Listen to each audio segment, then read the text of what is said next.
ముఖ్యమంత్రి చంద్రబాబు నాయుడు గారు తెలుగుదేశం పార్టీ నూతన కార్యవర్గ ప్రమాణ స్వీకారోత్సవ సందర్భంగా ఆయన చెప్పుకున్నటువంటి మాటలు, వాళ్ళ నాయకులకు ఆయన ప్రసంగించినటువంటి సుద్దులు వింటే ఎంత ఆశ్చర్యంగా ఉంటుందంటే, ఆయన ఇప్పటి వరకు రాజకీయులతోనే రాజకీయం చేశా, హంతకులతో నేను రాజకీయాలు చేయలేదు అని మొదలుపెట్టి మా నాయకుడి మీద, వైఎస్ఆర్ కాంగ్రెస్ పార్టీ మీద ఆయన మాట్లాడిన దుర్భాషలు అన్నీ ఇన్ని కావు.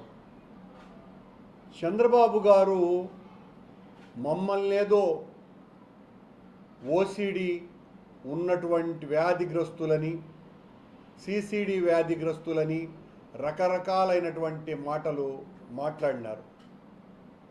చంద్రబాబు గారికి మెగలోమేనియా అనేటువంటి వ్యాధి ఉంది అని చాలా సంవత్సరాలుగా అనేక మంది మానసిక శాస్త్రవేత్తలు మాట్లాడటం జరిగింది.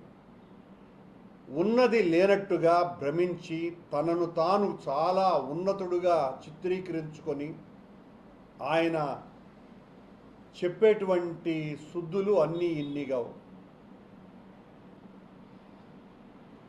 వేదాలు రాసింది వ్యాసుడు కాదు, నేనే అని చెప్పగల సమర్థుడు చంద్రబాబు నాయుడు గారు.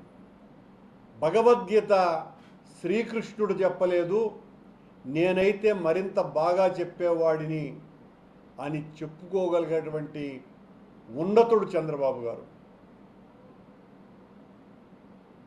రామాయణం వాల్మీకి రాయలా, భాగవతం పోతన రాయలా, ఫోను అలెగ్జాండర్ గ్రాహం బెల్ కనిపెట్టలా,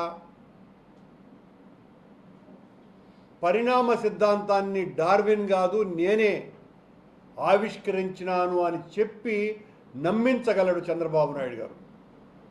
ఆశ్చర్యంగా చంద్రబాబును మోసేటువంటి ఈనాడు, ఆంధ్రజ్యోతి, TV5, మహాన్యూస్ లాంటి ప్రచార మాధ్యమాలు చంద్రబాబు గారు గనుక ఒకవేళ వ్యాసుడి సమయంలో ఉండి ఉంటే అంతకంటే వేదభాష్యం చంద్రబాబే సరిగ్గా రాయగలరు అని చెప్పగలరు. అర్జునుడికి హితబోధ భగవద్గీత ద్వారా శ్రీకృష్ణుడు సరిగ్గా చెప్పలా, చంద్రబాబు గారే ఆ సమయంలో ఉండి ఉంటే అంతకంటే అత్యద్భుతంగా ఆ పాఠం చెప్పుండేవాడు. పరిణామ సిద్ధాంతాన్ని డార్విన్ సమయంలో చంద్రబాబు ఉండి ఉంటే ఇంతకంటే గొప్పగా సర్వైవల్ ఆఫ్ ద ఫిట్టెస్ట్ అన్నటువంటి థియరీని అద్భుతంగా ఆవిష్కరించి ఉండేవాడు అని చెప్పుండేవారు. అంతగా చంద్రబాబును మోసేటువంటి ఈ బోయిలంతా చంద్రబాబు చెప్పిన దానికంటే కూడా ఇంకా 4 జత చేసి, ఇంకా అత్యద్భుతం చంద్రబాబు యొక్క ప్రావీణ్యం, చంద్రబాబు యొక్క నాయకత్వ సామర్థ్యం అని వేనోళ్ళ మొత్తం ప్రజానికానికంతా కూడా ఆ విషయాన్ని తలా ఇంత పంచగలరు.